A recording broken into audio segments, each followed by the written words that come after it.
Hey, TC Restani here for Backstage Pass, your all access to the superstars of Restani Productions. On this debut episode, I sit down candidly one-on-one with my mentor, Mr. Ricky Bittman. Up, and away, hey. Why are you itching your foot over there, Bittman? You know what? I was walking around with sneakers on the other day and no socks, which I don't really do that often. But I was lazy, and I'm paying the price. What do you got, like a blister or something? Yeah. You know where I got the worst blister was. No, tell us. The other night, I went to that Jason Aldean concert down in Mansfield, and Tasha and I stayed in a hotel. We didn't take the bagel, so we walked from the hotel, which is about maybe a half a mile. Half a mile? To Great Woods, the door of Great Woods, not like the actual place. You walk literally across the street. And we went inside, found our seats, went to go buy a beer, and all of a sudden they start emptying the place out because they said thunder and lightning coming, and now we had to go back to the hotel because we don't have a car there. Everyone else was going in their cars. So another half a mile back. Yeah, and I look like a drowned rat like our friend over there. I mean, Right. I was completely and utterly soaked.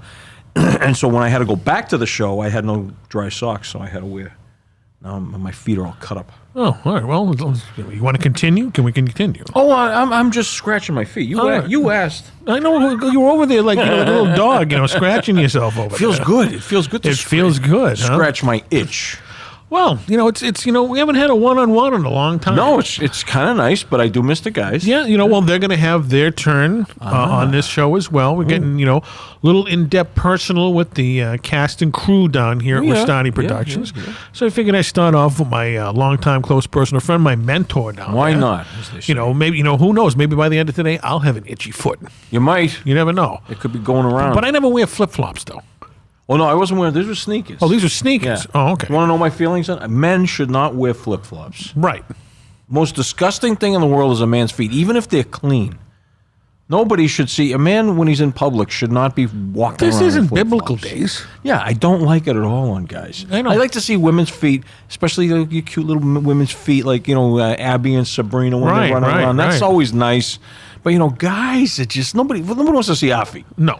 And our feet aren't bad, but nobody wants to see them. My grandfather used to call them Jesus shoes. Yeah, there you go. Yeah, flip thongs, they used to call them back in the old days before underwear became okay. thongs. All right, well. Flip-flops, Zoris. Zoris? I've heard the word Zoris. Okay. And now I look back, I wore them as a kid, and I wish I could go back in time and just give myself a good slap. Now, are these sneakers too tight that you're wearing? No, but it was just the chafing. Oh, did you have socks? Well, that's just it. My socks were soaking wet. So it wasn't doing the So job. I'm walking around, commando in the sneakers because I just wanted to get to the show thinking, I'll be fine.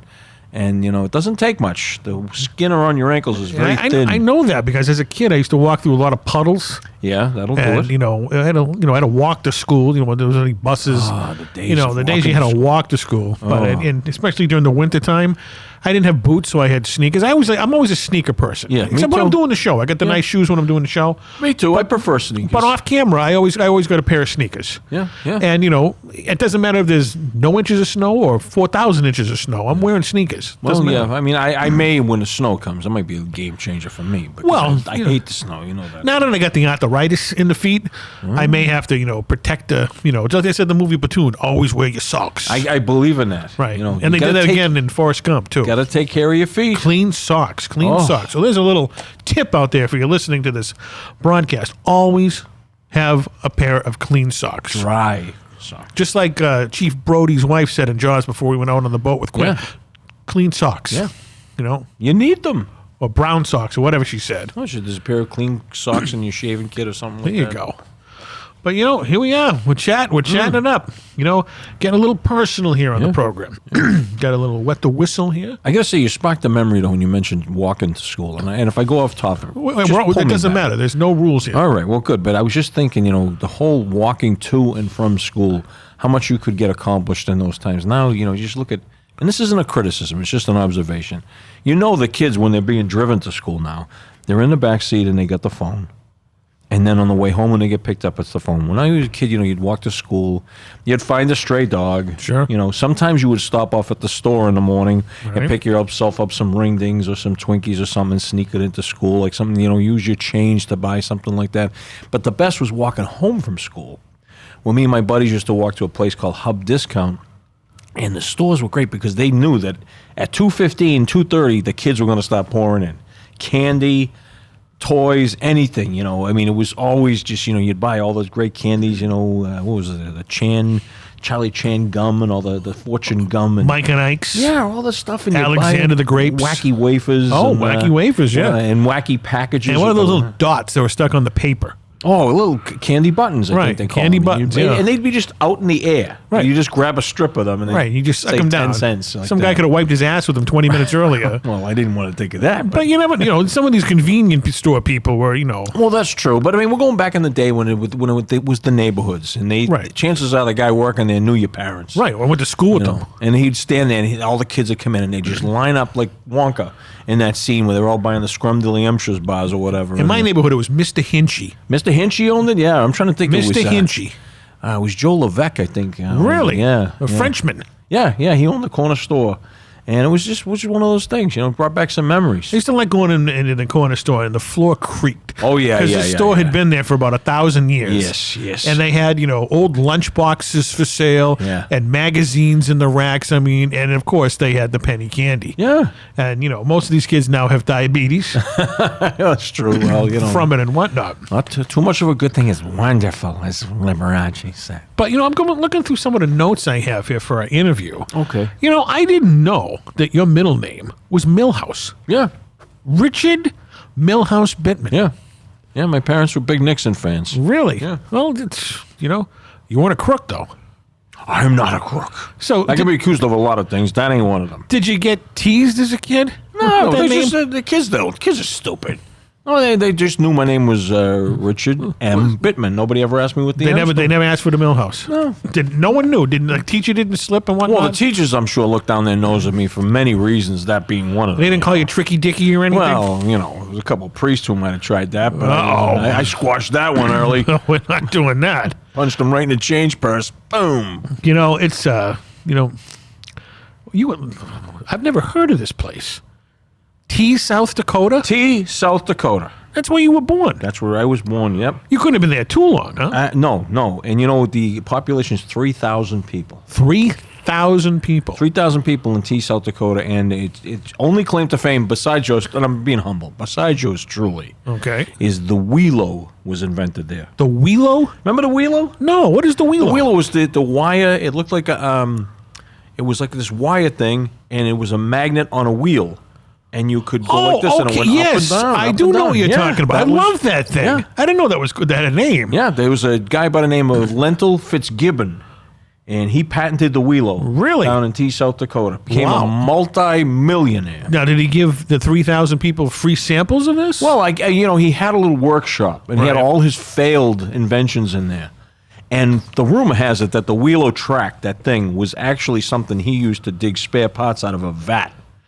And he's looking at it one day and says, well, maybe I should do something with this. And that's how the wheelo was born. It kind of reminded me, the shape of it looked like one of those crazy straws. That's what it is. Yeah, like this sort of thing. Zigzag. And you could and a lot of people didn't know that when you had the wheel. Did you have one as a kid? I had one as a kid. I had them in a hand-me-down from cousins or whatnot. Oh, okay. I probably went through about 6 wheelos in my lifetime, again, because everybody had to have one. You'd see people driving around town with their left hand out the window and their right hand, and they're just wheeling. And it wouldn't fall off. No, because that was the magic. It was infinity. Just kept going and going and going. Just going around. And then I used to have to go really fast, too.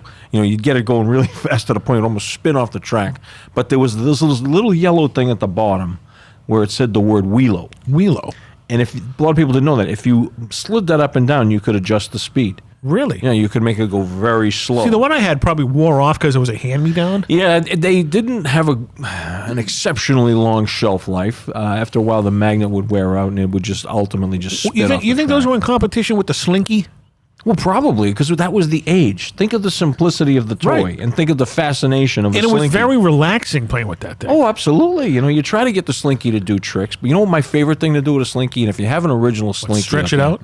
Not only, you take it, right? Yeah. And you'd put it around your ear, and you'd bend over and you'd let the slinky hit the floor, and you'd hear sounds that you'd swear George Lucas used in Star Wars. Well, that's probably where Ben Burt, the sound designer, got some of those sound effects. I'm telling you, because he was a stupid kid like me, would hold the slinky up to his ear. I've done that, but you feel like you're like an elephant, and like on the Muppets or something with like some weird ear. Moment chance. Moment chance. Oh my God.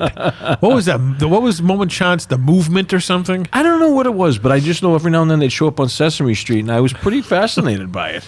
You know, there was like toilet paper eyes. It was pulling all toilet paper out. I think it was the precursor to the Blue Man Group. All right, so T, you were there for how long? Oh, I was probably there for the first 12 years of my life. First 12 years of your life. I was a paper boy. I worked in a delicatessen, and what was the easiest meat to slice? Well, I didn't slice the meat. I mean, I was a young boy. What I used to do is I used to salt the brine in the pickle barrels in the morning. I love pickles. Yeah. Pickles are awesome. Yeah, so we'd get this coarse Jewish kosher salt, and my job was to go in the morning and just take a fistful of it and just tash it right into the barrel. You really wouldn't think there'd be a lot of kosher people living in South Dakota. Well, you know, it's a flavor, really, kosher pickles. You know, now it's a thing. You can buy them in any supermarket. I mean, the winters there must have been brutal. Oh my God, yeah.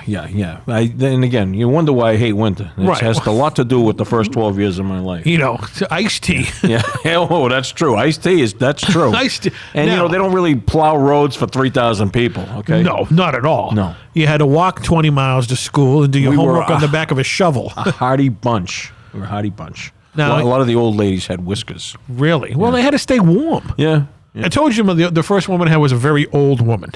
All right? Really? Yeah. It happened at the napkin. Oh, that's right. Ooh. You know, I don't know if you had anything to do with it or she was a friend of Aunt Petunia. I'm thinking of Lucy right now going, ooh. So she didn't look like Lucy. Loosey goosey. Well, you know, hey, listen, as men, we all have our crosses to bear. Well, you know what? I was, 14, 15? Yeah, well. And, you know, a lot of the cocktail waitresses were very appealing there, but none of them were like, oh, TC, you're so young. Call me in 4 years, honey. Was she smoking a cigarette while it was going on? Who, the old woman? Yeah. I think it could have been a pipe. Whoa. You know, she, you know, when I say Mammy Yokum. I didn't go all the way with her. I think she was the first person I kissed. And she was probably, I mean, when I say she's older, she wasn't like 80. Yeah. She was probably, looking back on it, I'm getting sick to my stomach now thinking of it. That's why I have high standards now. Well, yeah, you certainly do. That's why this is kind of knocking my socks off, because I kind of remembered this, but now it's coming back. She kind of looked like, you ever see the movie Kingpin? Oh, Jesus. Remember the Amish grandmother there? Yeah, but just imagine a younger version of her. Yeah. All right, come on. All right. I'm out in Vegas, or off the strip of Vegas, I should say. I'm 14 years old. Okay. All right. I'm around all of these, you know, scantily clad women. Yeah. I can't get them. Any port in a storm. I was just going to say the same thing. You're 14. You gotta find out. I hit rock bottom. Yeah, all right? You're packing heat 24/7. All right. So, you know, I this is the first time I've actually admitted that. Yeah. I didn't do her. We just necked. Nothing wrong with that. And she was an older woman, so now, you know, I wonder if I could find her and sue her and be one of the, you know, dear Lord, you know, scarred me for life. Well, listen, just so you're not alone in this, I tell you something that happened to me. Did you have a party with her? Well, if it was the same woman, and it could have been, you know, on Christmas, New Year's Eve, right? I like to go around at midnight, kiss everybody, all the dames. Right. I've seen it many times. So they, some of them maybe line up for it, some of them run the other way, but there was an old woman.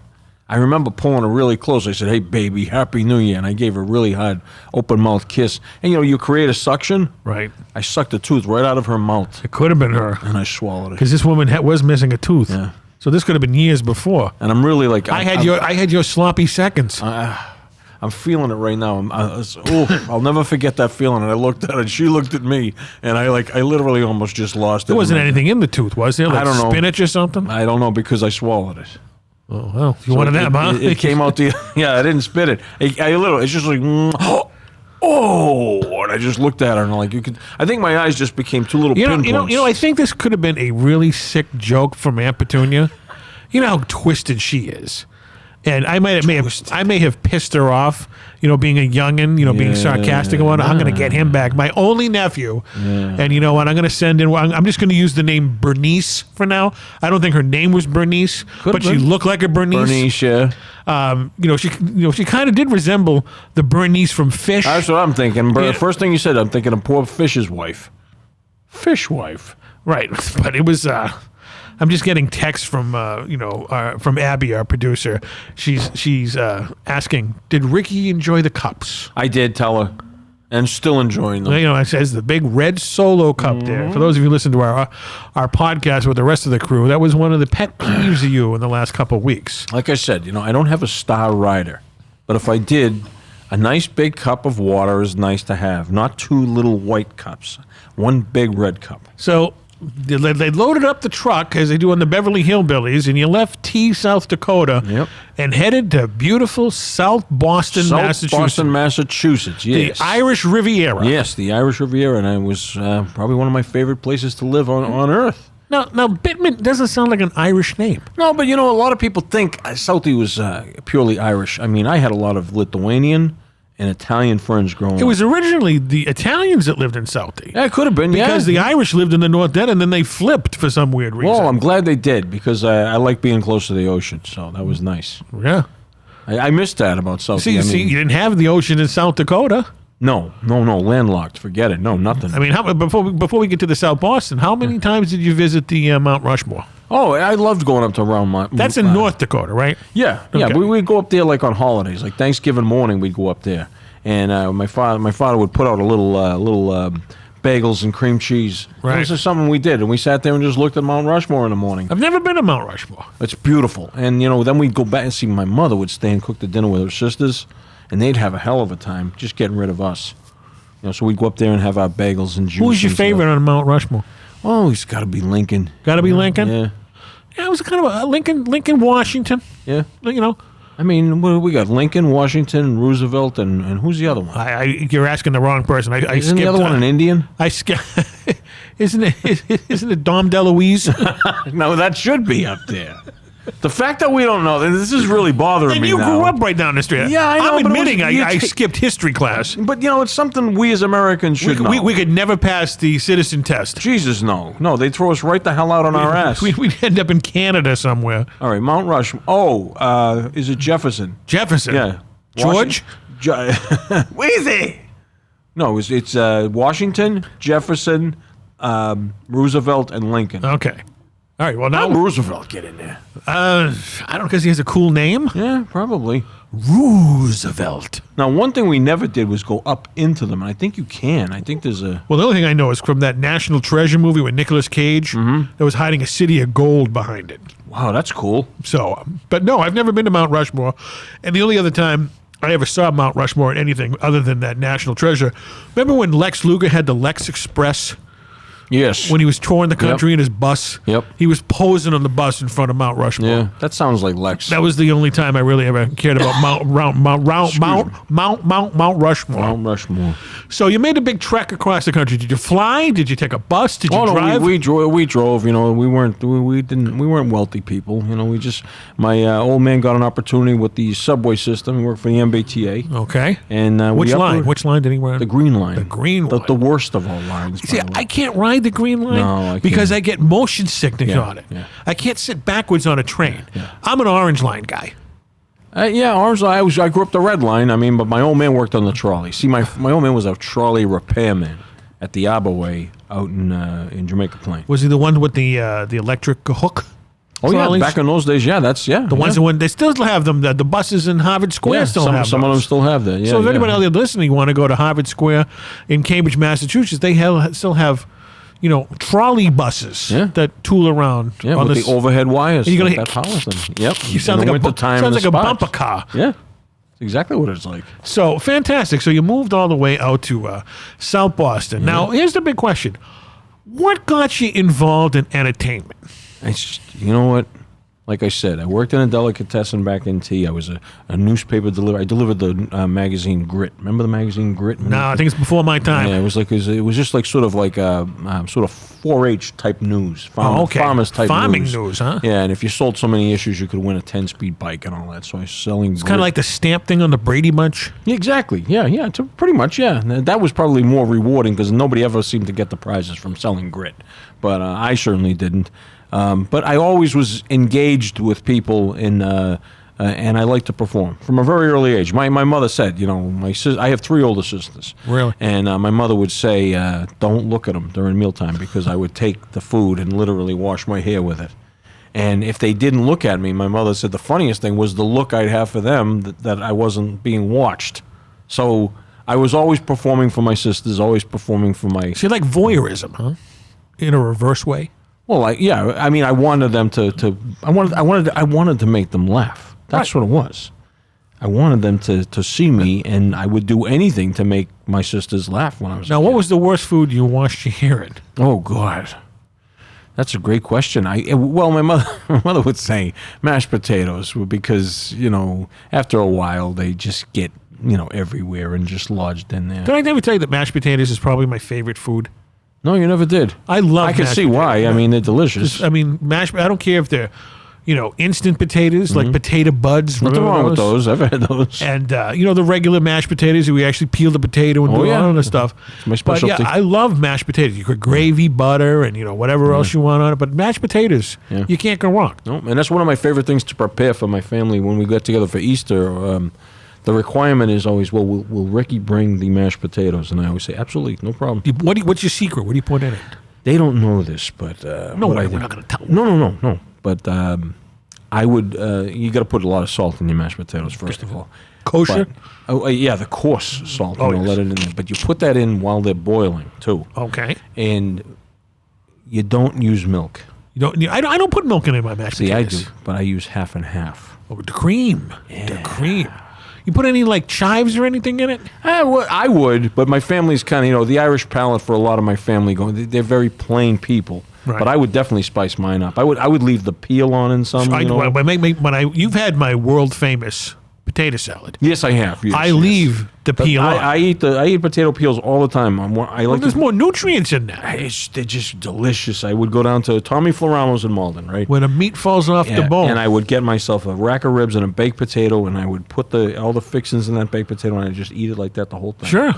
And I love the potato. See, I never like sour cream on the potatoes. Yeah, I mean it's not bad. But, for mashed potatoes especially, no, it would just be the butter, the salt. That's it. I would definitely put chives or chopped onions in there or something like that. A little garlic is always nice. Because it kind of tastes like mashed clam chowder. Yeah. In a way, minus the clams. Yeah, and if you now, there's people that say there's a difference between whipped potatoes and mashed potatoes. Mashed potatoes, you use the masher. Right. I always use the beaters, the electric beaters. So some people say that's whipped potatoes. So. Either way, they're good. Yeah, exactly. I like when I used to go to Colonel Bull, Montana many, many years ago to the all-you-can-eat buffets, and the first stop was always the mashed potato tray.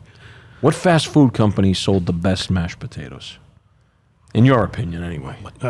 Well, it's definitely not McDonald's, Wendy's, or Burger King. No. I'm going to have to say Kentucky Fried Chicken. They were the best as far as I'm concerned. You have to. Yeah. I mean, I used to go to you remember Hometown Buffet? They had them up in the Northeast area. They haven't been in business for a while. The only buffet I remember is that country, whatever that was around for a while there. Was it a country something buffet or? Oh yeah, I know the one you're talking about. There was one over in the Meadow Glen. I think yes, back in the day. Back in the day. That's the only buffet. You can't go wrong with mashed potatoes. So no. If you're listening out there and you can invite me over to your house for any type of meal, I'm easy. And if you invite me, I do not wash my hair with them any longer. Which is good. Yeah. I mean, you think they stole that from Close Encounters? Hey, maybe he was playing with the potato. Yeah, but I'm thinking, if you're going to write that scene, there's really no other food out there that's as sculptable as mashed potatoes. There isn't. You're exactly right. Yeah. Maybe some type of squash or something. Yeah, you could, I guess, with squash.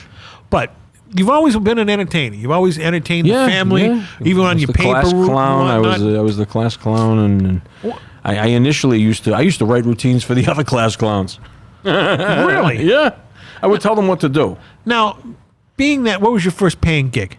My first paying gig was after my friend Eddie's father's funeral. His older brother told me that it would be a good idea to tell some jokes in front of the whole family, and he gave me 50 cents to do it. So I went in and I can't remember the punchline, but it was a joke about two peg-leg Irish hookers. Really, what were their names? Damn, Simon and Adrian. No, I'm just. But I just all I remember was these were very dirty jokes that I really didn't understand, but it made the kids laugh, and it was just kind of like it just sort of drew another sheet over the corpse. The room just went silent. But it was the first time I ever got paid to tell jokes in public. Which is, it's a great feeling when you get your first payday doing something you love. Yeah, but it was not a good feeling. I literally was dragged home by the collar of my coat by my mother. Well, it happens. I can't believe you said that in front of my friend. Before we segue into something else, I want to go back to the mashed potatoes. Yeah, one. yeah. Did this have anything to do with your butter sculpting? Oh, well... I love talking about my butter sculpting. Well, that's something I learned in tea as a young kid, how to sculpt butter. There was a farmer there. God, what was his name? I don't know. I wasn't there. No, I'm trying to think of it. He was a great guy, and Jasper Biggerstaff. Jasper Biggerstaff. Yes, he was a leek farmer. And he used to buy these giant blocks of butter and everything, and people would go out there. You know how you buy ice from people? You know, back in the older days, you could buy like the big, you cut it yourself. But you'd go out to Jasper Biggerstaff's and you could buy chunks of butter like that and everything. And I remember I did some work for him one time. He had two beautiful daughters too. My God, they were gorgeous. They didn't have peg legs, did they? No. They had beautiful legs. And I would go out there and I'd say, you have this block of butter sitting there, and people just come in and take pieces off it, and you charge them by the weight. I said, do you ever dress it up? He's like, what do you mean? And I said, well, and I started with the fork and everything. And I remember the first thing I had carved out was a profile, of Rex Trailer. Really? Yeah. That's fascinating. Yeah, it was right out of butter, of all things. Now, Rex Trailer, did you want to even go on those Crimson Travel trips? No, but my parents used to use that as threats to me, because I was kind of a homebody as a kid. I liked being home with my family. And my mother, as punishment, would say, and that commercial would come on, she'd go, see that? I'm going to send you on one of those trips, and my heart would break. You didn't want to go to Knoxberry Farm? I did, but I wanted to go with my family. I didn't want to go to Rex Trailer and Sergeant Billy. No offense, Rex Trailer. He's pioneer. Did he know that you sculpted butter for his likeness? Well, see, back then the world was a smaller place, so and we actually picked up that show from the UHF channels. I don't know how it would bounce off the mountains. Because that was a Boston. It was show. regional. It was regional, but we picked it up out in South Dakota. Well, maybe because it was so cold, the ionosphere carried all the signals and whatnot. It could be, or it could be the jet streams from the planes bringing it in, or something like that. And you also had giant towers out there. Oh God, yeah. I mean, they were like skyscraper size, and they would pick up conversations with aliens on the moon if you had it in the right position and whatnot. Yeah. Now, was just Rex the only sculpture you did? No, because now people would come in, they'd be like, oh my God, that's beautiful. Can you do this? Can you do that? Can you do my dead grandfather? Can you do my daughter for her first communion? Can you do my son with the pimples for his confirmation? So it became that whole type of a thing. Now, this was Midwest butter. This wasn't factory processed butter. No. This was solid, but smooth and sweet at the same time, if you can imagine. So you're like a Michelangelo of dairy. Well, I mean, I guess I wouldn't go that far, but I had a knack for it, okay? And, Now, did you put them on display in the summertime? Did the sun melt them? Oh, of course, this was definitely a winter hobby. Right, because it was always winter in South Dakota. Exactly, but particularly in the winter, because you could just display them a lot easier without making all these plans and preparations. See, I've heard of ice sculptures. Well, it's coming back. They did a ice butter sculpture competition last year at Elvis Week down in Memphis for Graceland. Really? All these I think they had 27 entries, and one of them won. Now you just picture Memphis in August. Oh. And I think the guy that won was the one that just didn't melt the most. So. Hell is more comfortable. Yeah. But everyone's coming over there. Man, look at that butter. I'm going to take that for myself. I'm going to butter your muffin. I'm going to butter your muffin. Well, that's awesome. Now, see, We kind of missed out. Everybody now has a cell phone. You could have took a million pictures back in the day. Yeah. I mean, you probably weren't wealthy enough to afford a camera. Well, we had a Polaroid. Yeah, but those don't last. They fade. No, they do. But I mean, there's probably some out there somewhere. You know, you never know. Now you said this is coming back to butter sculpturing, right?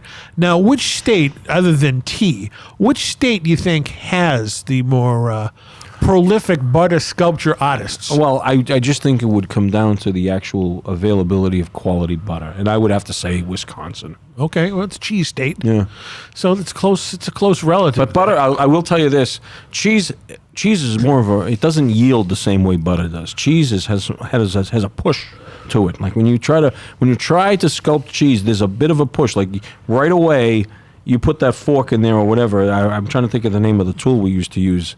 It was an ansel that we would use, and the ansel pin wouldn't quite sink in the same way. Because cutting the cheese, no pun intended, like that. I didn't even see that coming. Kind of reminded me of the calluses on my grandfather's foot. Oh. That's what cheese looked like, cutting the cheese, right? Yeah, some cheese. Yeah, there's particularly Italian cheese. Right, that's a very the stinky Italian cheese. Yeah. But I'm talking like the cheddar and everything. There'd be a little bit of a bounce, or a Swiss.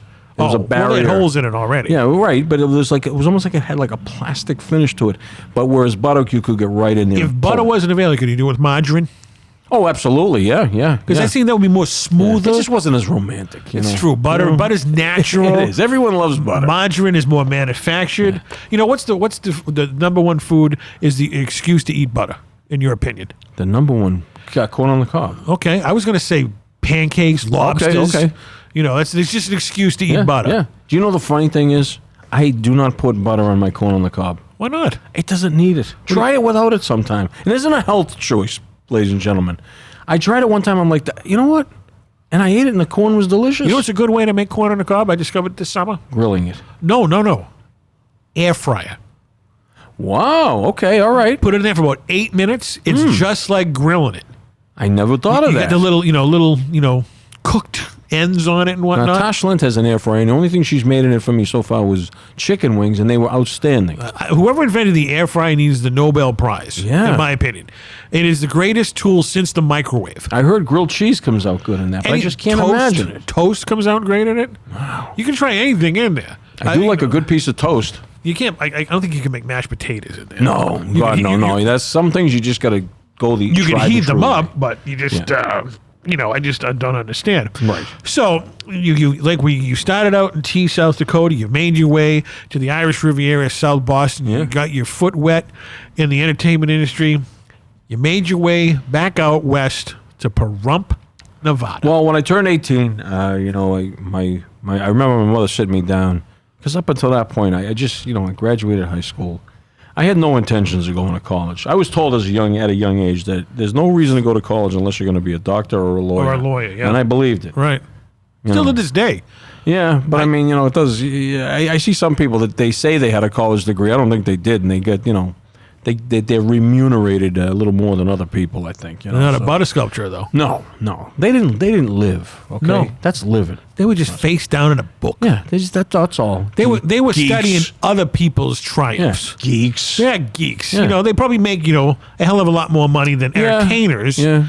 But, some entertainers. But, when you're laying in that the ditch ready to go, I mean, what do you got? The money ain't going to help you, but those memories will... The memories last forever. Maybe take you a nice smooth glide into the next realm. You got to bring the memories with you. Yeah.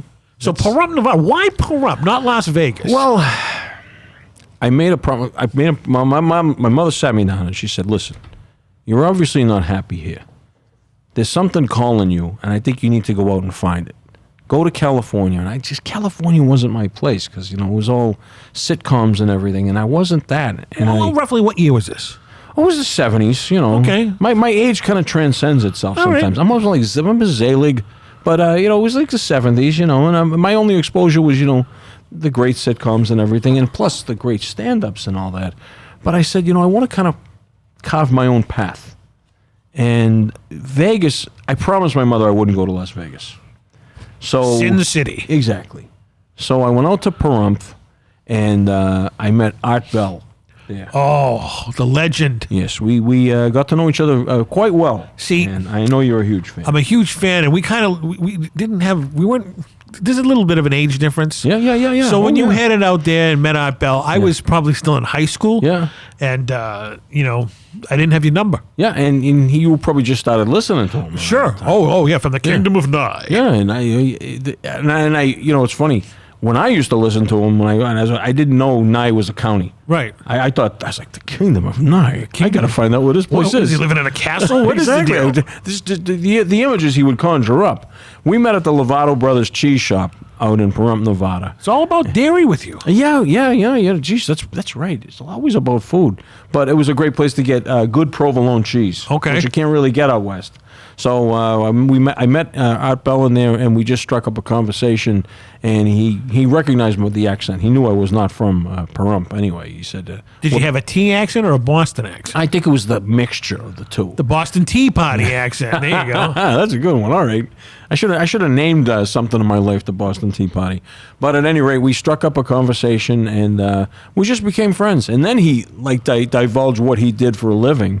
And I couldn't believe it. And that's how I really got into the whole, you know, we're being visited and stuff like that. So for a long time, I lived in the deserts of Pahrump, Nevada, in an original motorhome or a trailer that eventually became a Winnebago. Right. Now, Winnebago. Yeah. Now, is this around the time you doing the firework testing? Yes. Well, I had to make ends meet somehow because, you know. Well, exactly what is a firework tester for those out there listening? Well, what happens is, you know, you become a distributor of fireworks in the United States. Very few fireworks are manufactured in this country. So what would happen is these Asian countries or countries south of the border would try to get Americans that were allowed to legally sell fireworks, sell their wares. So they would send them samples. So my job was to take them out to the desert in the middle of the night, light them off, and literally just check little boxes and review them. Did you have like a little check mark? This was okay? Yeah, this one, like how many oohs and ahs, that type of thing. The ooh and ah factor versus the brilliance factor. Also the size of the blast, too. You know, and the duration of the flash, that type of thing. I just didn't scare Art Bell. He thought it was an alien landing. Well, I kind of, he would have, but I kind of let him in on it. This was nowhere near Area 51, too far away from it, right? As long as you don't light them off near me, Ricky. And that was it. So, did you have anybody from Area 51 come down and bother you? No, they didn't bother me too much. I bothered them a few times. You know, if I had a couple of drinks, I'd go down and stand at that fence as close as I could get. Before you get shot, yeah. The actual limit. Okay. And I just stand there flipping them the bird and all that stuff. And because, you know, Art really planted a lot of seeds in my brain. Well, he planted a lot of seeds in a lot of people's brains. He did. And if you're listening, if you don't know who Art Bell is, God rest his soul. Go on YouTube and listen to him. The man was a radio icon. His library of shows is available on Spotify even. I just love the last show he hosted, Somewhere in Time. And they would play classic episodes. It's a perfect title. Yeah. Because I know when I used to listen to him, you used to listen to him, we kind of did a similar thing. It was at night. It was obviously because he was on from midnight to 5 a.m. Yeah. And you had the window open, and the wind was coming in, and your just imagination went crazy when you listened to Art Bell. Yeah, and he was so earnest and serious about it. And he believed everything because, you know what? I think it was true. Listen, I never looked at art like I looked at pro wrestling. I really believed Art Bell. Sure. You know. There was no kayfabe with Art Bell. No. Then you after the firework testing, you made your way to the damp napkin. To the damp napkin. Now, you were there a couple years before I made an appearance there. Yeah, Bull was there. He was the doorman. He was the doorman, and I went in to have a couple of drinks, and I can't remember who was the guy they had on stage. Oh, it was a comedian named Lenny Venom. Lenny Venom? Yeah. He used to wear a vest with no shirt on, and just blue jeans and barefoot, and he would just riff. Really? Yeah, and I said, this guy sucks. And Bull says, you know, you get up on stage. Whatever he said. Exactly. So I went up and I just did a little riffing myself. And next thing you know, they liked it. But, I mean, I wasn't like a headliner or anything like that because I would go up and I'd fill in. If somebody was bombing or got belligerent with the audience and got the hook, I would go up and take his place and finish his set. But I also, wash some dishes. I washed some glasses. I escorted drunks out, and I broke up any liaisons that happened to be taking place in the bathrooms, whether it be men's or women's room. I mean, they'd say, Ricky, come on. They've been in there. Obviously something's going on. What was it like working for my uncle? He was a great man. He was. Yeah. Very fair man. He taught me how to laugh. He was my mother's brother. Yeah. As they used to say in the neighborhood. Yeah. He taught me how to polish the apple without being an ass kisser. Right. And And he also, you know what your uncle taught me? How to take a compliment. Really? Yeah. I never took that advice. You see, the only other person that I ever saw was able to take a compliment, and your uncle told me he taught this person how to do it, was your idol, Johnny Carson. That's right. Yeah. He knew how to take a compliment. But he held his cards close to the vest. Yeah, but I mean, think of this. Now, people out there probably saying, what the hell does that mean? Some people cannot take a compliment very well. Right. I can't. You know? Yeah. I had a run-in in Nashville, my recent trip to Nashville. There's a guy who plays Legends on the Corner, Lefty Ferguson. And I was telling him how great he is. And he actually I think he kind of held me in contempt because I was praising him so much. I told one of the guys in his band, I said, what's this guy's problem? He's fantastic. And they're like, tell him that. And I said, I have. And he goes, what did he do? I said, he got pissed at me. He goes, that's Lefty. That's why he's not a success. Right. My good old Uncle Phil. Yeah. He used to say, you know what? I'm PR. I'll get you to PR. Yeah. I'm Phil Restani. That's right. PR. Remember that was his little slogan? Yeah, yeah. To this day, I never forget. He's still alive. He's not like he's dead. I But remember his biggest wish, he wanted to get a phone number that was all sevens. Really? 777-777-7777. That was, he wanted that. well, because he loved Vegas. Yeah, but I think he spent his whole life trying to get that. Because the last time I flew to Vegas, it was on flight 777. No, that's an omen. And I was like, I didn't go and visit Uncle Phil. 'Cause I think Uncle Phil is somewhere in Florida right now. Well, that's where we all go. Because I'll be there soon. Petunia harasses him. She's a pain in the ass lately. She's related to all right, well, Uncle I didn't mean Phil. it that bad, but she is a pain in the ass. No, You she's have a to pain in admit. the ass. You're not wrong.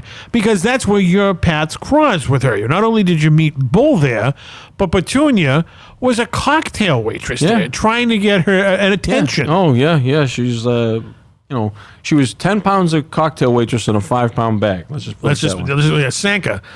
She was spilling out of that outfit. So, reason how our paths crossed a couple years later was it was the summertime, and my mother, was dating this guy, and they wanted to go on a vacation, and they didn't want me tagging along. Right. So they said, "Listen, TC, your Uncle Phil, PR, is out in Vegas. He's got this little tiny nightclub out there called a Damp Napkin. Would you like to go out to Las Vegas off the strip?" It wasn't on the strip, and hang around there and kind of learn the family business. I hesitated at first because, I wanted to hang around with my friends and whatnot. Sure. And then she told me what it was about. It's like all these entertainers. And I was like, ooh, entertainers. So reluctantly, I got on a bus. Then I got on a plane, mind you. Well, I traveled with the Peter Pan bus. This was Greyhound. I don't even think they had Peter Pan back in the day. This was around 83, 84. Cool. So I was probably, 13, 14 years old, on a bus cross-country by myself. I mean, some of these bus terminals we stopped in, because it wasn't a direct drive, let's just put it that way. I saw every little nook and cranny in this country going out. The smells stay with you, too. Oh, and I had the back seat near the toilet the entire time. Stale beer and urine. And there was no internet, and you had a Walkman, but your batteries would die after a couple days. Maybe a couple hours. And you couldn't listen to your music and whatnot. And I had so many people, different strangers, sitting next to me all the way out there. It was only 5 days, but it seemed like 5 months. Yeah, that's going out. So I finally get tough there. way to travel. I finally get there, and the first person I meet is Bull. Yeah. All right? And you didn't get on the bus and go right home. This was years before I met him again at the Boston Garden when he was working there as a member of the Bull Gang, and he brought me backstage to meet the wrestlers and whatnot. Cool. Because he goes, "I know you. You're Phil's little nephew." Yeah. I was like, yeah. Well, long story. When we interview him, we'll talk about that. That is cool, though. But the damn napkin really wasn't. I'm thinking like, Las Vegas, the Strip. You're thinking like the Flamingo or the sands or the dunes or whatnot. Yeah. No, I think it was an old converted Denny's or something. Yeah, it was. Yeah, it was all weird. the windows were blacked out. Right. And they did most of their business during the brightest hours of the day. You kind of remember. You ever see the movie Donnie Brasco? Yes. Remember when they went down to Florida? Yep. And they had the King's Court? Yeah, exactly. That's what it looked like. But there wasn't a lion out in the front, though. We had a bull out in the front. But that's what it reminded. Because when I saw the movie Donnie Brasco, whoa, that looks a lot like the damp napkin. Yes, very comfortable, very lived in. Right. But I mean, I always remember when you wouldn't be sure what time of day it was because it was so black. There was no clocks in there either. And when that door would open, the whole was like the Dusk Till Dawn. Close Encounters, right. When it was the keyhole, that type of thing. But I loved it for that. Right. I loved it because it was time stood still in there, and these were the people that belonged in that time of day. It didn't matter to them what time of day it was. They were just being who they are. And the acts, let's just say, you started out there and you finished there. You're on the way down. Yeah. See, good point. One of the things, I used to go in the office, Uncle Phil's office, which overlooked the entire showroom. Mm-hmm. And up there he had the security cameras and whatnot because by law, I couldn't go down there when the place was open. True. When the places were closed, I went down there and helped clean up, the area and whatnot. Yeah. But when the action was taking place, I could only look out the people. Yeah. And I saw a lot of acts. Well, you learn by observing. It was school. Yeah. It was summer school for me. Of course. The entertainment school. Everything you encountered then has led up to this moment right now. Right. Which one thing I could change was the Bernice thing. or at least got her a Bic. Yeah, believe it or not, you learned something in that exchange as well. Yeah, well, I'm going to get a knock on the door. Oh, by the way, TC, here's Junior. Oh! But I didn't go that far with it. So I think even if you did, you would have been safe. What a horrible. She might have used that as a selling point, I don't think she's alive anymore. No, God bless her and whatnot. I don't want to wish ill on her, but do not come knocking on my.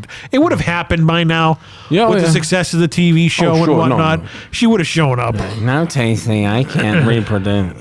Good. Have you met the Colonel? But there was a lot of great acts. I can't remember all of them because it's kind of a mishmash. Yeah, because it wasn't all stand up. It was magic. Oh, magic jugglers. Yeah, magic jugglers. Impressionists. A knife thrower. Mimes. The mimes, man. They had a hard time in there because people would be going, "Speak up." And what did he say? Yeah. What is this, French comedy or something? So mimes never took off there. But I remember there was a knife thrower by the name of Lenny Fitzgibbon. And come to find out, we used to think Lenny was short for Leonard, but it was short for lentil. Was he related to the other Fitzgibbon? Cindy? No, not the weather girl. Wasn't there another Fitzgibbon we talked about earlier? No, that was Biggerstaff. Oh, Biggerstaff. Yeah. Okay. Yeah. He was the guy he's the guy that ran the farm.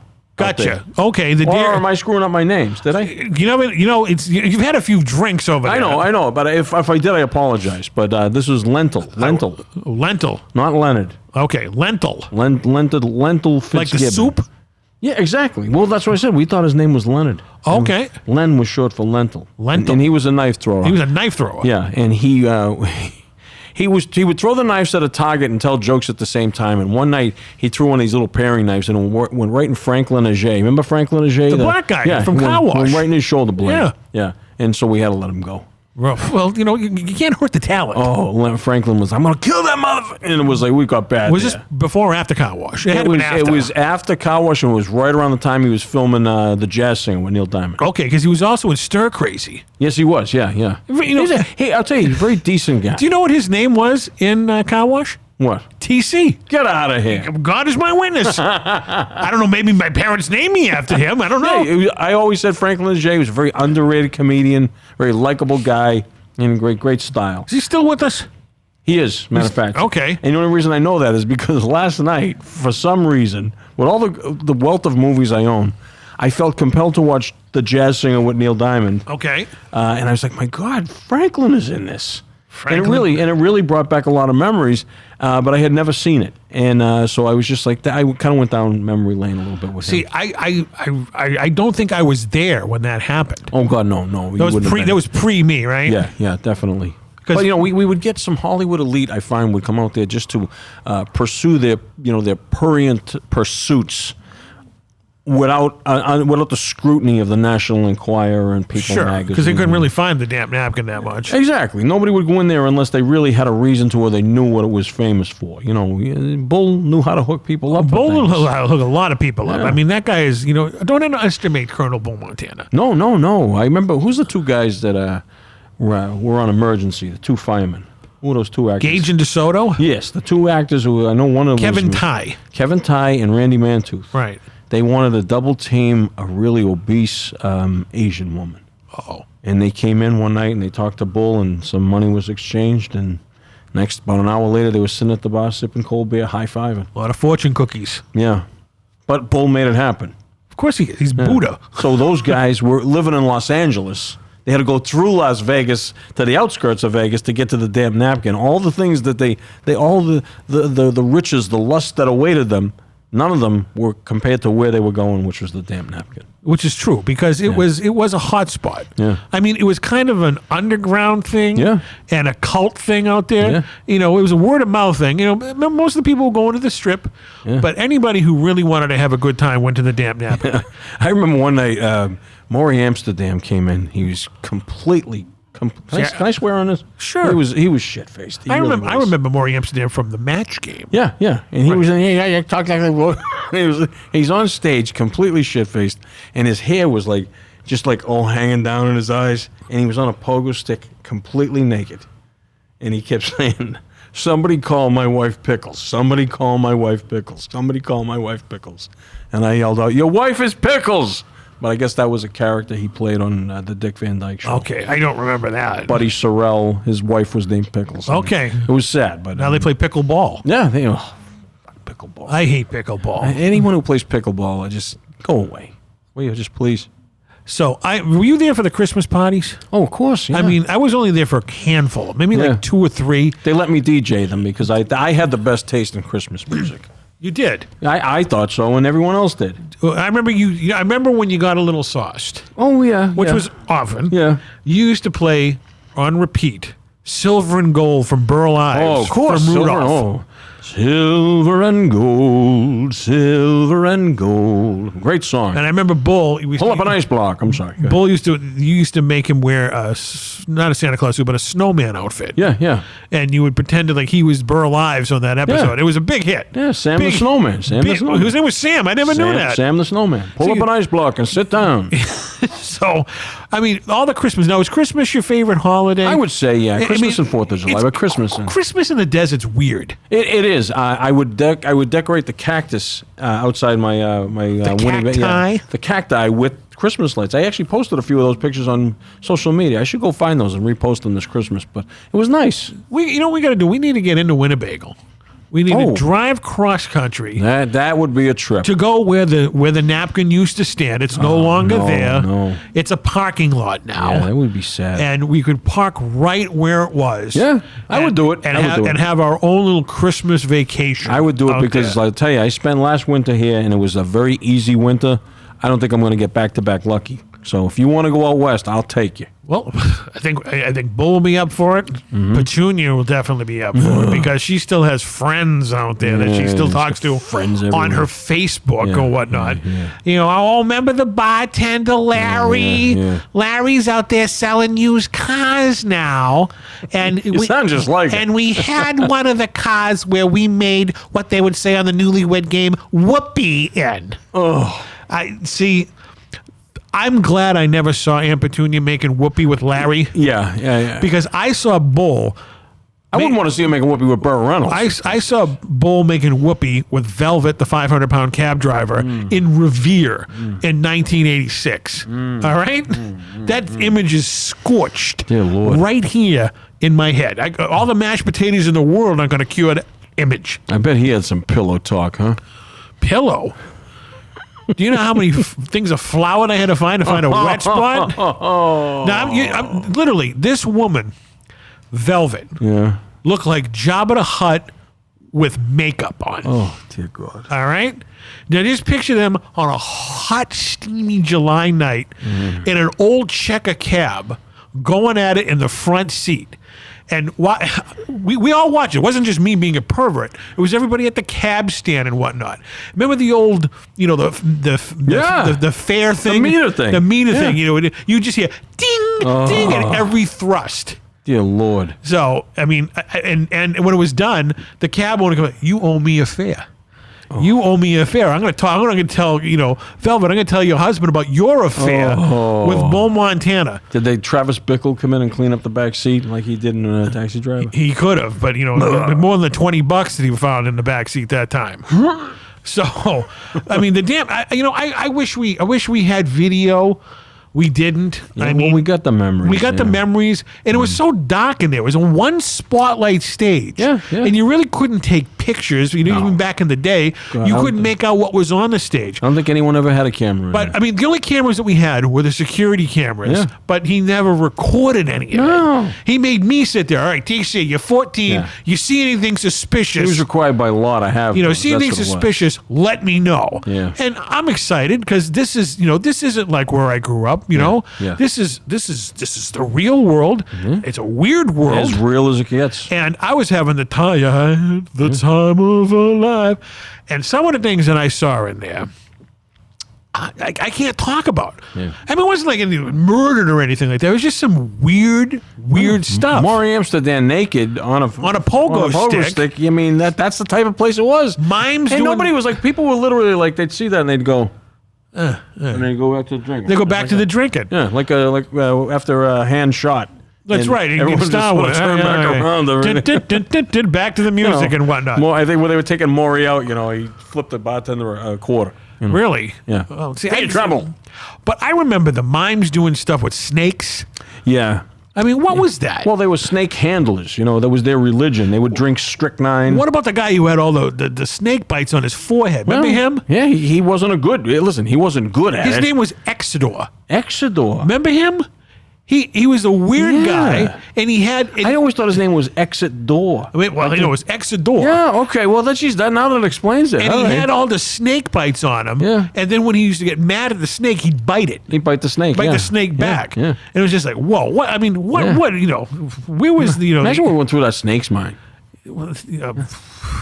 No, I can't actually. See, that's the The beauty things- of the damp. The damp napkin. Yeah. I mean, there was no merchandise made. I don't know if I never had any. Maybe you guys had some. Oh no. But well, Petunia, if they did, it'd be up on eBay right now. Oh, absolutely. Yeah. She probably still has a jar She of had Sanka. things for Exodore. I know that because I saw him at a few Christmas dinners back east years later. Yeah. She must have used him for something other than the snake juice. Yeah.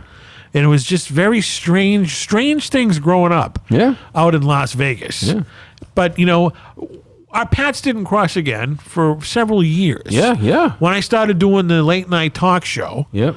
you somehow, I think our former producer Sabrina found you. You may have sent an email or something. Yeah. I said, tell TC I said hi. And And I was like, he's still alive? Yeah. Not that old or anything, but you had a lot of Oh, I had some miles on me. You kidding me? mischievous adventures. Yeah, and because at that time all I was really doing was just traveling east to west coast, just trying to avoid the bad weather. So when it was cold here, I'd go out there. When it was nice out there, when it was cold, when it was nice here, I'd come back this way. So, but that time my Winnebago didn't travel that well, so I was taking the Peter Pan bus line. Right, and then you had a run-in with your old friend Rip Taylor, Yeah, and he was the one, Ricky. Once and for all, bite the bullet, get a good one. yeah. A mobile home. Yeah, he said. Why are you taking the bus? You look like a hobo. Where's your bindle? You look like Petunia. Yeah, exactly. That whore. And that's what he called her. He called her that lovingly, by the way. But he convinced me, get something I can travel around in.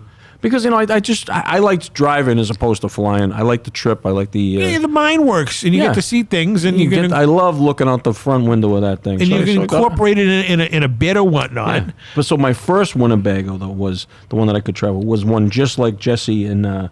what's his name had on Breaking Bad? Yeah, Walter and Jesse. Just like that exact same model. That's what I had. Looked like a siding on a house. Yeah, like a 70s house. It was. And it was great. It was nice and homey.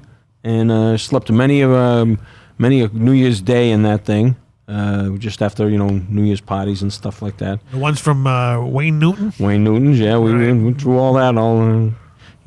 Wayne, I'm still on his shit list. But that'll settle itself. He'll forgive you. He will. I know he will. Or he'll just plain forget. Now, what was Rip like? I never met Rip. Greatest guy ever. Really? Absolute greatest guy ever. Very warm, very funny man. You have any of his confetti?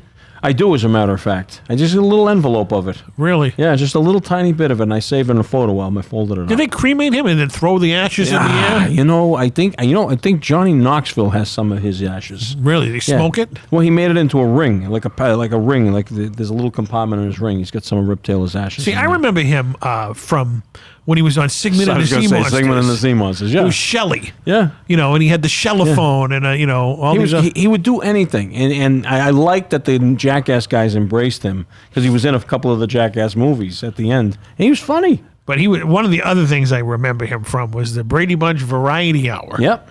Where him and Mr. Brady were having a hell of a time doing a little jig on stage. He's another guy who just embraced life. He did. He really did, and he enjoyed it, and he was always a joy to be around. Did he ever perform in the Damp Napkin? He came in the Damp Napkin one time.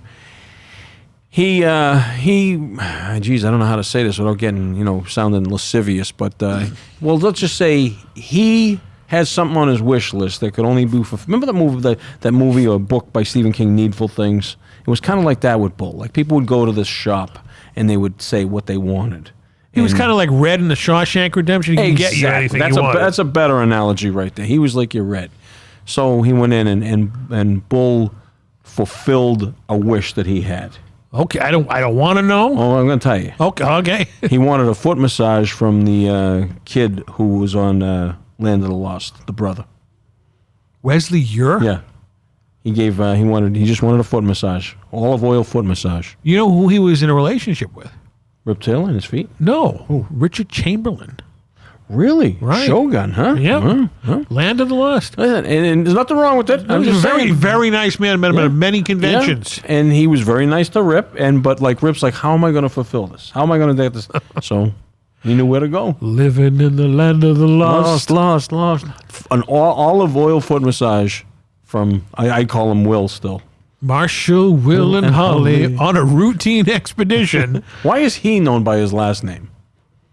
The father. That is true. His name was Rick Marshall. Yeah, Marshall, Will, and Holly. I guess because Rick, Will, and Holly doesn't, Who was singing the song? Like his colleagues? Maybe he was he could be the third person. It could be him singing it. That's true. You never know. Then, you know what? We're going to fast forward here to 2010.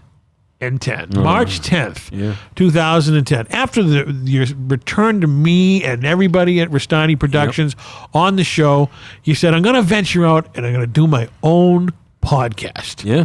And it was 2021, on the tail end of the pandemic, I guess. Well, actually, it was at the beginning of it. It was right in the midst of it. Okay, it was still going on. Yeah. People were still sort of hunkered down. Actually, it wasn't even a year old yet. No. Because it was March 13th that the pandemic hit. Yeah. And this was just shy of a year. Yeah. And you decided to do your own show, Restani Productions, in cooperation with Damn Dirty Ape Productions. That's right. Launched the inaugural episode of Ricky Bittman's Jukebox exclusively on Spotify. Yeah. Now, for those of you people saying, how come we can't listen to one on your YouTube channel or all this other stuff? Why Spotify? Okay. I've always wanted, one of my ambitions as a young kid that I didn't mention was I would have loved to have been a radio DJ. AM or FM station, just playing great songs and talking to people about the songs, cajoling like we are now in between the songs, that type of thing. I used to put these shows on. I used to play records constantly in my bedrooms, whether I was a young boy in T or in Southie or whatever. I always liked playing music. So I just decided that the only way, I couldn't get a job in radio. I went that way, and it's a good thing because I know a lot of people who have gone into radio, and radio has just morphed into this nothing now. It's this void land of nothingness.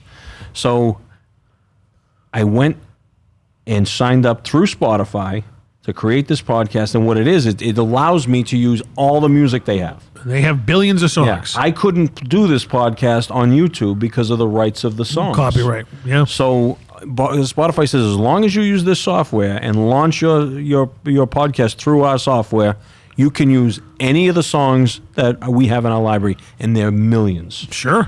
So, and a lot of them are songs that I've known my whole life that most people don't know, and they're never going to hear unless I play them. Right.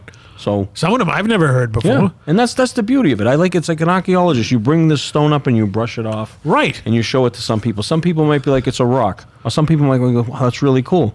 So that's all. One man's garbage is the other man's treasure. Yeah. And I just it was a way of just communicating to a lot of people at once And it's a passion of mine, and I used to like those radio shows that would do that. Like, I love Dr. Demento, of course. Sure. Because I would just drive my family crazy with this show. I like Jim Sands Saturday Night Live at the Oldies on WHDH. I would hear songs like Splish Splash that I never heard, and Happy Days was popular when I was a kid, and that was songs of the 50s. So I was hearing all these songs of the 50s for the first time. Like, I think it was Tex Ritter and the Deck of Cards. You ever hear that song? John Ritter's dad. Yeah, he talks about he was this soldier was admonished for not carrying a Bible. And he says, well, this is my Bible. And he'd go through the deck of cards. The ace was God, the one Father, the two, and that type of thing. And the three was the Holy Trinity. So, but just like little weird songs like that. And I love those songs, but I also love great music too. I like one-hit wonders, and I like obscure music. I like songs from the 20s, 30s, 40s, 50s, 60s, all the way up to today. And like we were talking about, we're fantasizing in our head when we used to listen to Art Bell. Yeah. You exclusively do these recordings only at night. Yes. Because you have to. Yeah. It's just I'm relaxed. Because when you're looking out the window, because you record this in the Winnebago. Yeah. And you're looking outside, and it's just all darkness. Yeah. You were doing it. Where were you doing today? I remember I saw it. Nantasket Beach. Nantasket Beach. Yeah. Now today, the one that launched last night, Galen and I spent the afternoon on the beach. Right. But we waited till nighttime to record. We did do an early announcement while in the daytime, but most times it's the sun's down. Because you have to. Yeah. Because I used to have friends that did overnight radio. Oh well, yeah. And when you're looking out the window and you see the stars and you may see like the highway in the distance, you're alone. But millions of people could be listening to you, but you don't see them. All right, I'm gonna give you an exclusive here. Something I've never told anyone. There was a podcast before Ricky Bittman's Jukebox. Okay. Which is why. How do I explain this? I have an email. Do you know my? You probably don't, but my email address will sound familiar when I tell you what it is. The email address for my podcast is middleofthenightpodcast@gmail.com. That is middleofthenightpodcast@gmail.com. I tell everybody that, and I say if anybody can guess or tell me why that's my email address, let me know. Nobody ever has to this day, so I'm going to tell you. Okay. So before Ricky Bittman's Jukebox, I had a podcast called Middle of the Night. And the songs were very different. They were songs that I found could really only be played in the middle of the night. Like take Elvis Presley's Blue Moon. Real slow. It's a it's galloping, this slow plodding along of a horse. That would be one of the songs. There was a song by, I think it was, I want to say not Alan Toussaint, but the last name was Toussaint. It was called Nothing Would Take the Place of You. And just these really slow ballads. Right. And I would come on with this very different delivery that I have now. It would be very like this. This is Ricky Bittman, and you are listening to Middle of the Night Podcast. Like you'd hear on like AM radio. Yeah, I was ripping people off really, and it wasn't being true to myself. Was it like Symphony Sid? No, it was just like I did. Right. And that song was the Cowboy Junkies doing Blue Moon. It sounds like something you hear in WJIB. Exactly, just very sort of ding, ding. I would try to like the Lonely Hearts. Like I would think, when I was back I would be alone in the middle of the night and find this song, and I'd be laying there, like you said, with the window open, right, and the cool summer breeze coming through your window and all that, and I'd have the stereo light would be lit up, and I'd have the headphones on. That little red light. Yeah. Powerful. So that's what I was doing before the jukebox. This is long before COVID was even part of the vernacular. I never knew this. Yeah, it was just this sort of. But I just said to myself one day, I don't think it's going to catch on. How many episodes did you do? I think I did about 4 or 5 of them. Okay. Yeah. I think I had one fan, this guy named Paul E. Bear. Paul E. Bear? Paul E. Bear told me that he liked the show and he understood it. And where was Paul E. Bear from? He was from Southie, young kid from Southie. He emailed me, middle of the night, the only email at the time I ever got. And I never thought to change it to Ricky Bittman's Jukebox because I kind of thought middle of the night podcast @gmail.com could be anything. So I kept it. Sure. So that's the email address for Ricky Bittman's Jukebox. Fantastic. Yeah. It was just like, so hey, and if you're out there alone right now, I understand. You're like a male Delilah? Yes, and that's kind of what gave me the douche chills when I started figuring out. I'm like, this isn't me. Somebody else did this. I wanted this show for me. Like, sure. In other words, I wanted whoever I was being at that time, because I wasn't being true to myself, I wanted that person to be there for me at a time when I needed them, and I realized I didn't need that anymore. So it's like they always say, stick with what you know. So I said, well, what I know is I love great fun songs. Right. And there's one guy did accuse me of ripping off Dr. Demento. The show is not a ripoff of Dr. Demento. It's not. No, it's not. I'm not playing Fish Heads by right, songs that Billy you've never Mooney. heard of before that are just, we play good stuff. that only Weird Al would appreciate. Yeah, that's the Doctor's niche, and I would never try to take that away from him. Right, you're your own little niche. That's all. These songs, I'm telling you, there's really no place to hear them right now.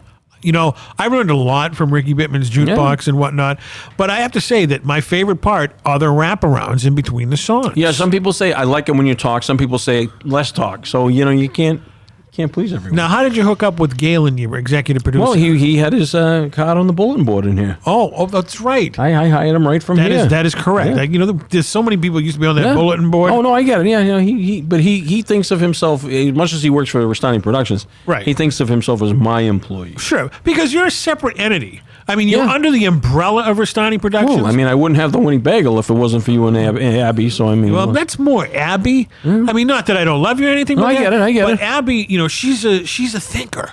She knew if this was going to work, we'd have to come up with something. You can't be doing. I mean, we're here in the podcast penthouse, and that works great for us. But for something like Ricky Bittman's Jukebox, you need to be on the move. Oh, at all times. You got to be like, when I think of a jukebox, it's always moving. Yeah. The records are always moving. Yeah, and whatnot. exactly. They're always... It's like the wheels on the Winnebago. Yeah. It's well, out of the top 10 places in the country that you've broadcast from, what's your number one? Oh my God, that's a great question. I would say Carson Beach and Southie, just because of the roots. Really? Yeah. Have you thought about going back to T? Gee, TC, that's an excellent question. I really haven't given it much thought, but you know what? It might be a good idea. Hometown hero. Yeah, what the hell?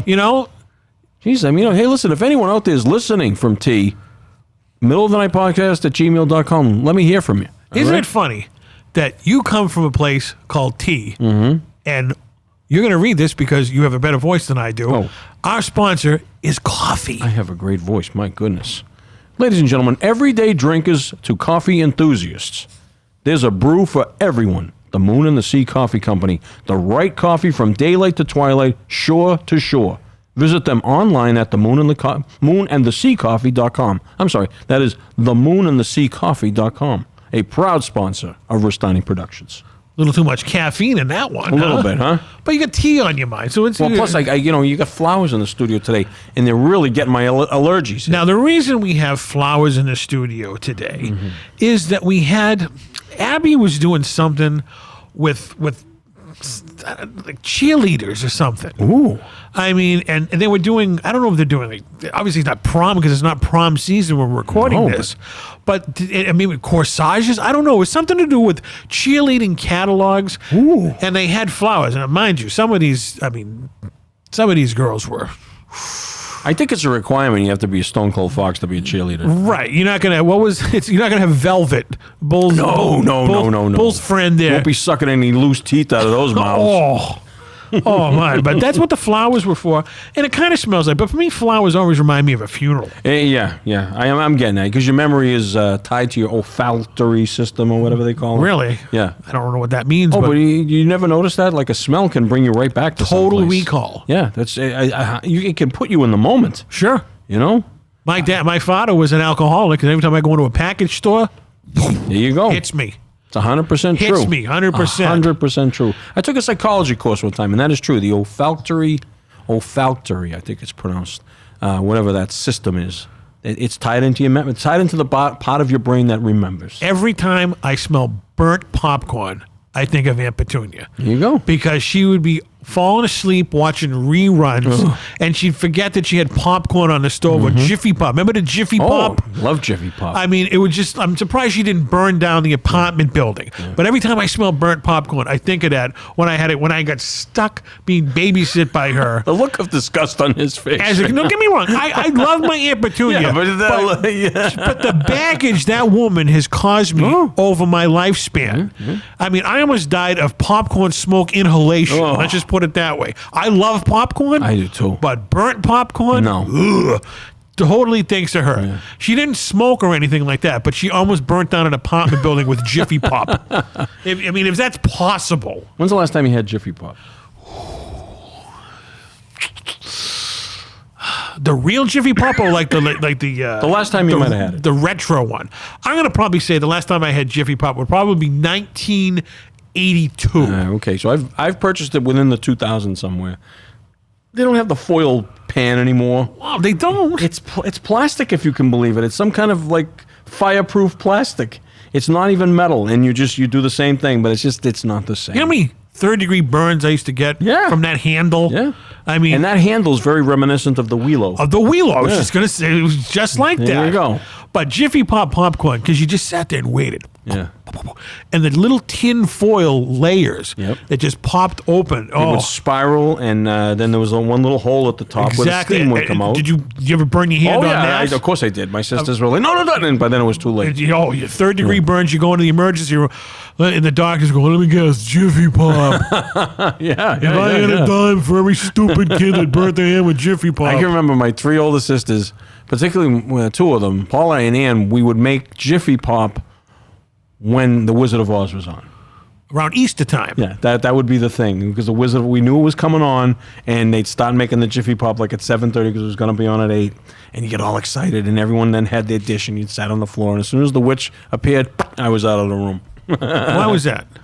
She scared me. I had a dream one night. We had a bathroom in our third-floor apartment in Southie, and in the bathroom, there was a window, and the window looked out into the actual chimney of the house. Uh-oh. But we were on the 3rd floor, so I could also see up. So I could see a little bit of the sky, and it was great because if you stunk the bathroom out, you open that window, you didn't smell nothing. It was great, you know. If you have girls over or something like that, it was the best bathroom window ever, and it was a screen over it. And if you were in the shower, you could have the fresh air coming in.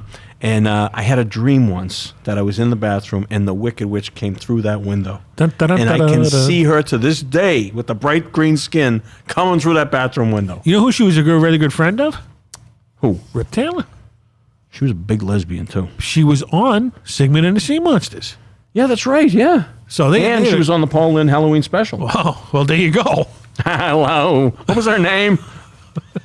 Margaret Hamilton. Yes, Margaret Hamilton. Hey, Margaret, I want you to meet my new friends, Kiss. She was didn't she do coffee ads? Yeah, Maxwell House Coffee. House Coffee. Yeah. It's too bad she died. I mean, she was already old by the time, you were hanging around with Rip. Yeah, she had an eye for the ladies, though. Really? Very aggressive, from what I understand, yeah. See, I never heard that. Yeah, she's big time, yeah. Uh-huh. Back in those days, they could talk about it, but nobody outside of Hollywood knew about it. But Did you know who she was partners with? Well, she was on a lot of these. I think she was on the Big Valley. Who was the hot woman on Big Valley? I can't remember. You probably never even watched an episode of Big Valley. It was Barbara Stanwyck. Oh, Barbara Stanwyck. Yeah, but there was also some young girls on there. I think she had an eye for the kinder, if you know what I mean. Uh-huh. Yeah. Little Petticoat Junction. Yeah, those 3. Unbelievable. Yeah, those were the days. Well, she had a nose for it. Well, she certainly did. We should. I don't know if anybody. Maybe Petunia may know. She might. Remember, because when she was working at the Napkin, she would go to Hollywood a lot. Oh yeah. And she'd be gone for weeks. Maybe Margaret was chasing her. I don't know. I don't know about Jeff. that. Jeff is probably someone who knows about her. Jeff would easily know. She chased the girl that was Calamity Jane on F Trip. Probably. That was a pretty good. I think she had something with one of the Maryland Munsters. The real good-looking one before they replaced her with that one that looks kind of like a man. Oh, Pat Priest. Pat Priest. What a name for someone who's in a horror comedy show. Bull had such a lust for Pat Priest. Really? He saw her at a Comic-Con back in the 90s. I gotta go over and talk to Pat Priest over there. I go, why, Bull? She made me feel special watching the Monsters. Okay. Special. Oh, well, you want to show her. Well, we know who made us feel special when we were young. Wasn't Pat Priest? Nope. Well, there's many of them. Emmy Joe. You sent me that thing recently. I did. And for those of you who don't remember, in 1972, there was a show called the New Zoo Review, where 3 delightful animals had fun with what they do. There was a talking frog named Freddie, and Charlie the Owl, and Henrietta Hippo. These were actors in animal costumes. Yeah. But they had 2 friends, Yeah. Doug and Emmy Jo, who were married in real life. Yeah, very nice people, you know. I mean, Doug kind of looked like. Remember the movie Casino? Remember when we meet Sharon Stone's character, and she was betting the money for that Arab-looking dude? Oh, yeah. Okay. That's what Doug looked like, but with 70s hair. Yep. And Emmy Jo was just the girl next door, but her characteristic was her go-go boots. She had those boots. And she was pretty. She was pretty face. stunning. I mean, the girl next door. And when I sent Ricky a text maybe about a week or two ago. Yeah. They're doing a touring show. Imagine. With Doug and Emmy Jo 50 years later. Oh, 50 years. I'm going to this when it comes to the Boston area. I think we should. Because, you know what? I'm going to have to go up and say, listen, Emmy, you probably heard this. Yeah, a million times. But when I was watching them in 1972, I was 1. Yeah. So obviously I wasn't watching the Newsreel review. I probably watched the reruns in like 77, Oh, they 78. reran it forever. And there was something churning inside me go, why am I fascinated by her boots? Why does the talking owl and the talking frog and the talking hippo just doesn't faze me? With Doug and Emmy Jo. But I could watch her trot around in those boots every all day. day's a different show. And some days she'd wear those really short skirts, and then other days she'd wear those like long peasant dresses, and I'd be like, "Damn, it's gonna be one of the dress days." Because she in the opening she had one of those little short skirts on, and she's doing that little twirly dance, dancing with Freddie the Frog, skipping around, hooking arms. I remember. So I mean, a lot of subliminal stuff on a Newzoo review. Yeah, she's a beautiful woman. You know what? If when Doc Brown invents that time machine, it's going to be, forget about Doug. It's going to be TC and Emmy Jo. All right? Every day will be a different show.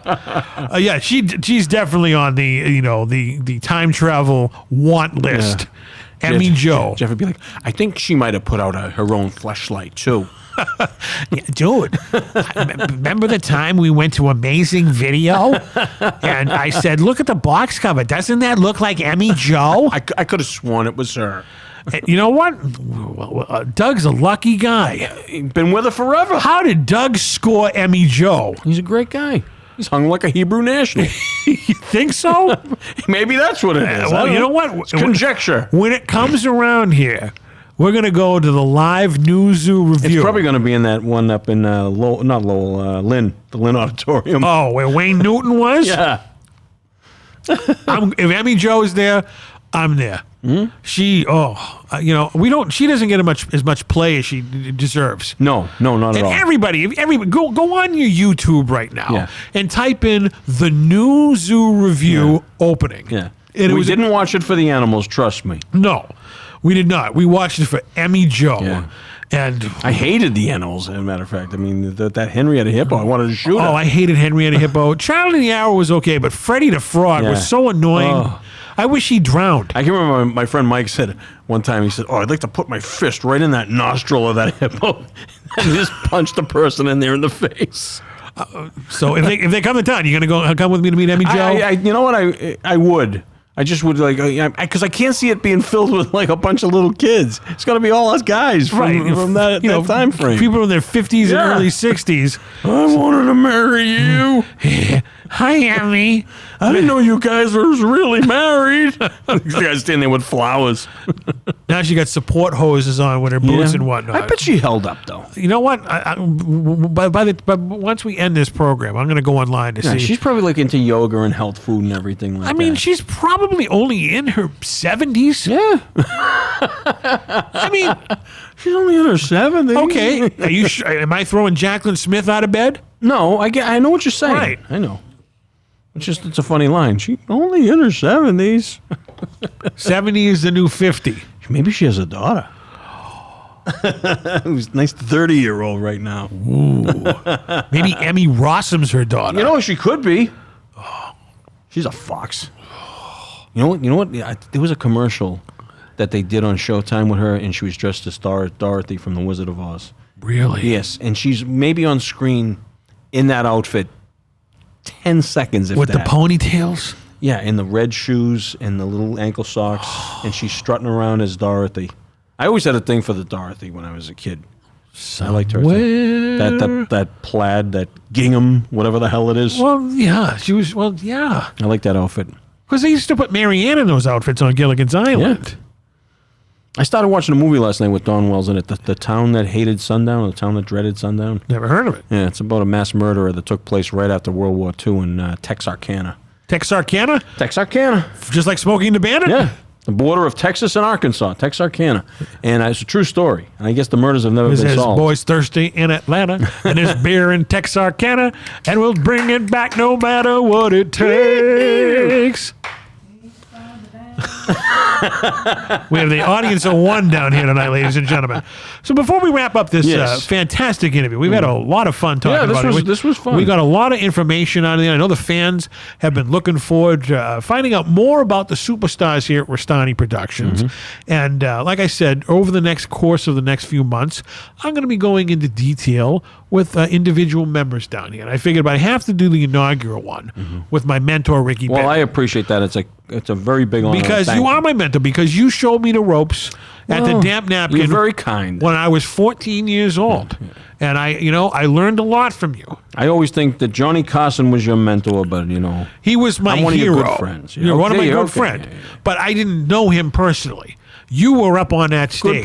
Good point. You were up on that stage. And here I am not taking a compliment very well. Right. I should just you say were talking thank about you. that half hour ago. I was, but I just feel, but that's a very big honor for is. you to always call me your mentor. That is true, because I'm not going to call Bo my mentor. No, I'm not definitely calling Aunt Petunia my mentor. No. Uncle Phil, he could classify as a mentor and whatnot. He's your uncle, though. But he's Mr. PR. Yeah, that's true. We should hire him and to kind of get some, give us some, some guidelines or whatnot, or ideas. Well, listen, anything's possible at this point. He's probably got a few good ideas left in him. Of course he does. Maybe we'll send Abby down there and She'd love it down to Florida. She'll probably have to wait for the weather to get cold. What did you see did you see the picture that she got bit by a pelican? Geez. Or no, not a pelican, a flamingo. Flamingo, I'm thinking of the yeah. Scarface line. Yeah, she did. That could be dangerous, I think. Could they get rabies from a flamingo? I don't know, but it just I mean, what about the seal bit the little girl recently? She got sick from that. Really? Yeah, but I mean, hey, you never know. But once again, any future episodes coming up on the Jukebox? Well, I just wrapped up episode 53. I got 54 coming up. I'm closing in on 60. But now that I don't do it every week, the milestones take a lot longer to get to. I do 20 episodes a season.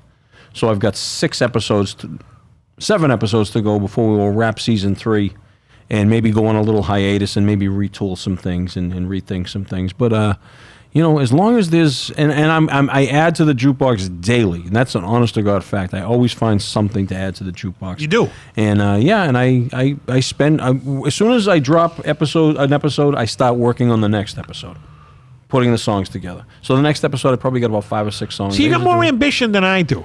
Yes, I right away. I start the next day. You like to prepare things. I like to just do it off the cuff. Yeah, I like to prepare only, but I have done less of the, well, this song is by this band that was recorded, because I was just kind of repeating Wikipedia. Right. Just facts about the band.